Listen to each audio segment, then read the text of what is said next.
Faly miarabantsika rehetra, isika zay mpanaraka tsy tapaka ny radio ary ihany koa eto anivon'ny tambazotra an-tserasera. Ao anatin'ny fotoanan'ny famelabelarana ara-tsoratra masina isika, koa irariana ny fahasoavan'Andriamanitra ho antsika tsirairay avy. Mandritra ity herinandro ity dia hiaraka eto isika hijery ary hiaraka hamaky ny tenin'Andriamanitra ao anatin'ilay lohahevitra manao hoe ny ady tsaran'ny finoana. Koa ao anatin'izao fotoana voalohany zao dia horesana amintsika ny mahakasika ny hoe antso ho amin'ny fiainana mandrakizay, izay tiana indrindra hoentintsika ambavaka alohan'ny rosotsika landalina kokoa. Koa manasa antsika ary mba hiombona fa hisy vavaka izay ho tononona.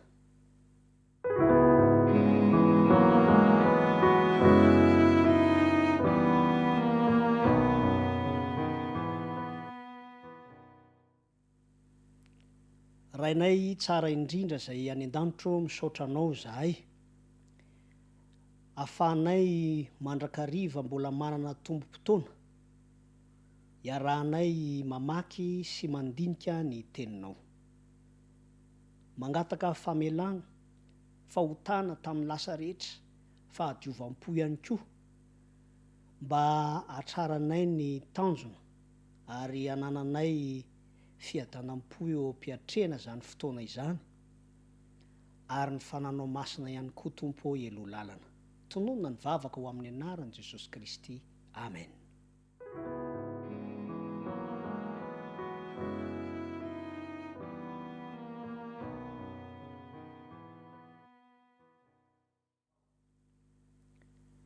Resahana mandritra ity herinandro ity ilay hoe ady tsaran'ny finoana,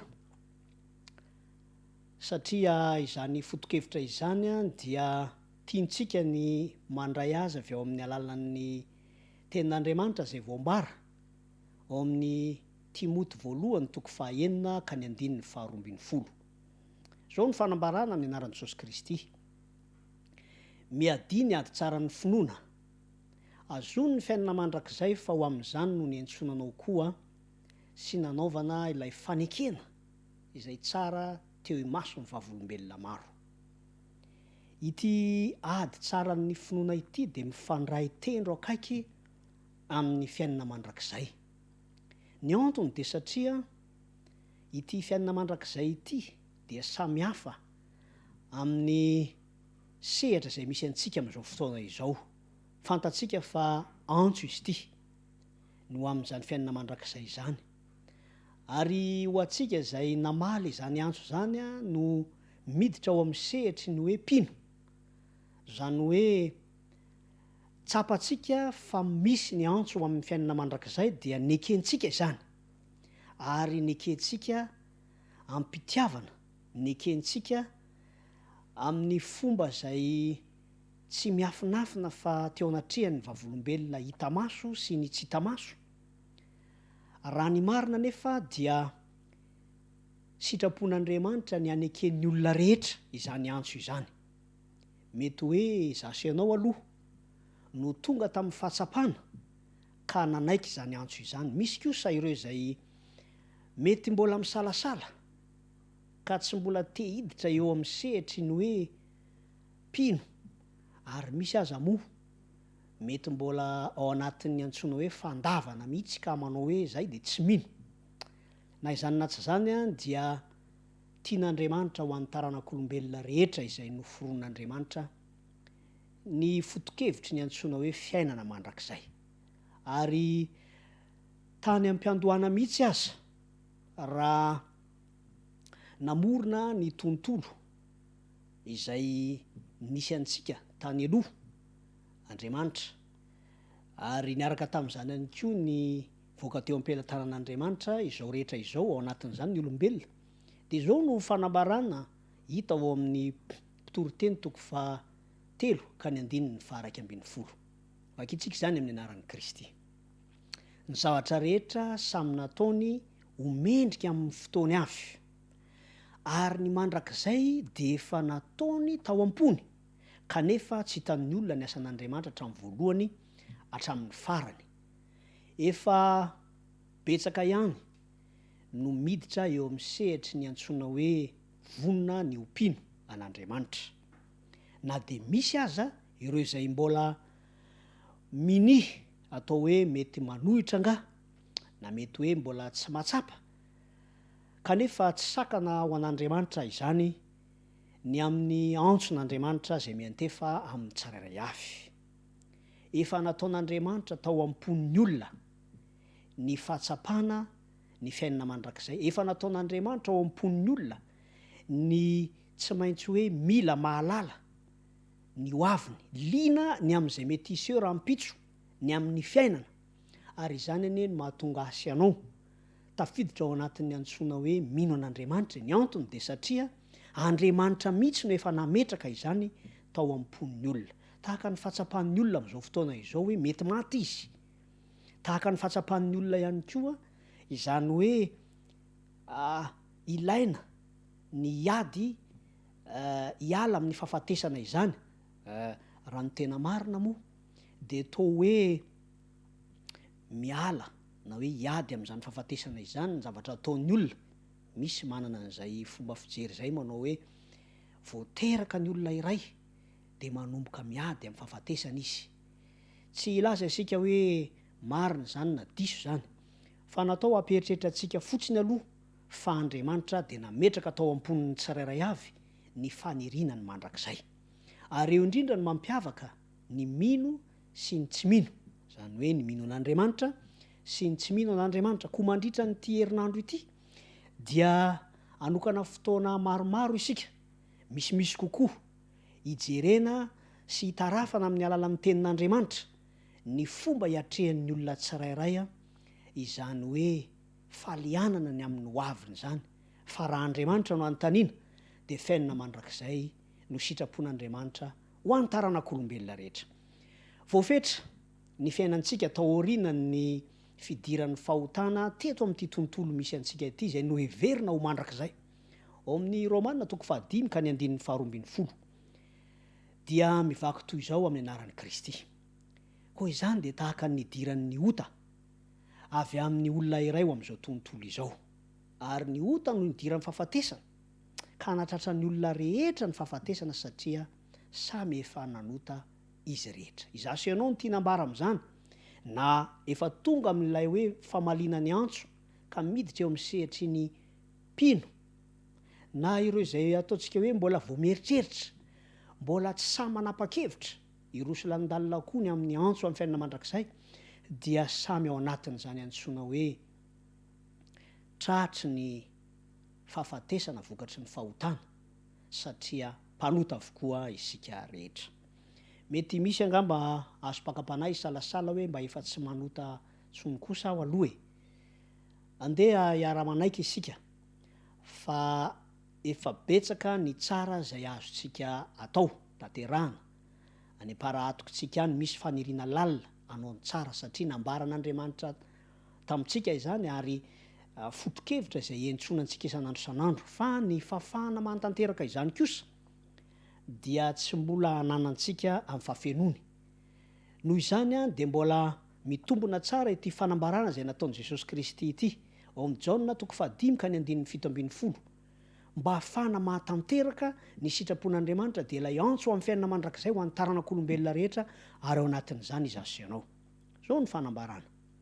Fa Jesosy namaly azy hoe ny raiko miasa mandraka ankehitriny ary izaho koa miasa. Ireto fanambarana ireto, ny asan'Andriamanitra ray, ny asan'Andriamanitra zanaka, izay mbola tanterahan'ny fanamasina amin'izao fotoana izao, dia asa mitohy, asa azo antoka, ary ny tanjona dia ho amin'ny fiainana mandrakizay. Andriamanitra dia mandrakizay, ary ilay mandrakizay mihitsy no indro fa mametraka ny antso, mandefa izany antso zany, ary miasa ho amin'izany. Tamin'ny fotoan'andro izay niainan'Andriamanitra tao amin'i Jesosy Kristy teto amin'ity tontolo ity, io moa lay antson'ny tenin'Andriamanitra manao hoe andro ny nofony, ao amin'ny hitantsika ao amin'ny Hébreu 5 zany ka ny 7. Fa ireo mpivavaka tamin'izany fotoana izany, amin'ny ankapobeny moa de ireo jiosy no nitolorana ny famonjena, raha izay no fomba nilazan'ny Paoly apôstôly azy. De izao ny zavatra nisy, noferan'ireo jiosy ireo tamin'ny alalan'ny fivavahana zay naran'izy ireo zany, ny asan'Andriamanitra tamin'izay hitan'ny masony ihany. Ary vokatra zany dia inona no niseho? Tsy mahita afa-tsy zay hitan'ny masony izy ireo, ka tediavin'izy ireo faritana tamin'izay hitan'ny masony ny hoaviny manontolo de ny fiainana mandrakizay zany. Zao nefa raha tsy resaka fotsiny isika ny amin'ny hoe mandrakizay de mifanohatra amin'ny hoe voafetra izany. Ny fidiran'ny fahotana teto amin'ity tany ity dia nahatonga ity tontolo misy antsika ity ho fiainana voafetra. Ary raha mba te hiseho amin'ny maha-Andriamanitra azy Andriamanitra tamin'izay fotoana izay ho antsika zay voafetra, dia tsy maintsy notononina manokana ity hoe tamin'ny andro ny nofony, araka ny voambara teo amin'ny Hébreu 5:7, satria tsy maintsy aseho fa voafetra ity tontolo misy antsika ity. Kanefa ny teny fikasan'Andriamanitra de manao hoe mbola miasa ho antsika Andriamanitra, miasa ho antsika ilay mandrakizay, satria ny tanjony de tsy ny hijanonantsika eto amin'ity voafetra ity, fa ho any amin'ny mandrakizay. Marina fa eto no ahitantsika karazana ady maro samihafa, araky ny voalaza teo hoe mety hoe ady amin'ny fahoriana, ady amin'ny fijaliana, eny mety ho ady amin'ny fahafatesana araky ny fahitan'ny maro azy. Saingy zao mangataka antsika ilay mandrakizay mba anaiky ny asa zay ataony, ary ny fanambarana teo de manao hoe mbola miasa izy mandraka ankehitriny. Ny tanjona dia ny azahoantsika ny fiainana mandrakizay. Mety ho fakapanao antsika ny hevitra manao hoe vitan'ity saintsika voafetra ity ny fiomanana ho amin'izany mandrakizay zany. Kanefa raha vitantsika zany amin'ny mahavoafetra antsika dia tsy ilaintsika intsony ny asan'ny mandrakizay ho antsika. Saingy zao ny fahazahoan'antoka an'izany mandrakizay zany sy ny fahafahantsika manana antoka iankinana dia ilay atolotra antsika amin'ny alalan'ny asa zay ataon'Andriamanitra ho antsika ao amin'ny Kristy. Asa izay miainga avy any amin'ny mandrakizay zany ka manolotra antsika tontolo anankiray ahafahantsika miala eto amin'ity tontolo voafetra ity. Ary izany indrindra no teny fampanantenana zay atolotr'Andriamanitra ho asoanao amin'izao fotoana izao. Ny anjarantsika de ny mifanentana manao hoe hijanona ho fakapanahy eo amintsika mandrakariva ve, ka handavo antsika ny hiankina amin'ny voafetra mba afahana manomana ny tontolo mandrakizay zay tsy voafetra, sa kosa hiroso isika amin'ny mahampino antsika ka anaiky ny asan'ny mandrakizay mba ahafahana mahazo antoka ny amin'izany ho avy tsy voafetra izany. Andeha hoentsika ambavaka izany satria mety ho fiaikana ho an'ny fahazarantsika atao anatin'ity tontolo voafetra ity ny mamaritra sy manomana ny tenantsika amin'ny fomba voafetra.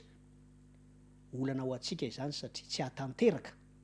Eny mety olana ho antsika ihany koa satria tontolo tsy lasa lavitra ihany no anomanantsika izay mandrakizay.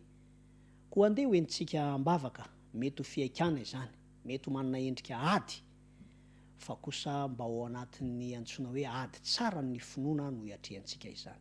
Koa manasanao ankehitriny ary mba hiombona fa hisy vavaka izay ho tononona.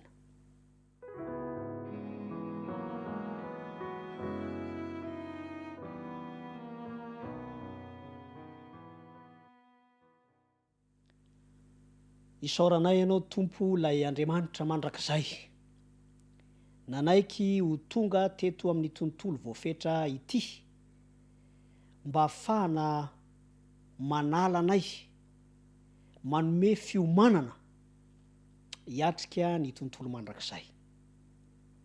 mety fironana ao anay tompo ny hamaritra izany mandrakizay izany amin'ny saina voafetra ihany fa famanao voafetra, kanefa isaoranay fa miasa ianao ary izany asanao zany dia mbola mitohy, tsy mbola mijanona, koa mampianaranay hanaiky izany asanao izany. Ho fanandramana mahafinaritra ao anay ny handroso eo amin'ny fanekena izany asa zay ataonao izany, ho fanomanana ny mandrakizay zay homaninao anay tsirairay avy. Koa aoka ho fifaliana ao anay tompo zany, ary hitombo ny fanekenay ny antso izay alefanao aminay isan'andro isan'andro, ary izany fahatsapana izany no hitarika anay anao fanandramana mahafinaritra miaraka aminao. Kotononona ny vavaka ho amin'ny anaran'i Jesosy Kristy. Amen.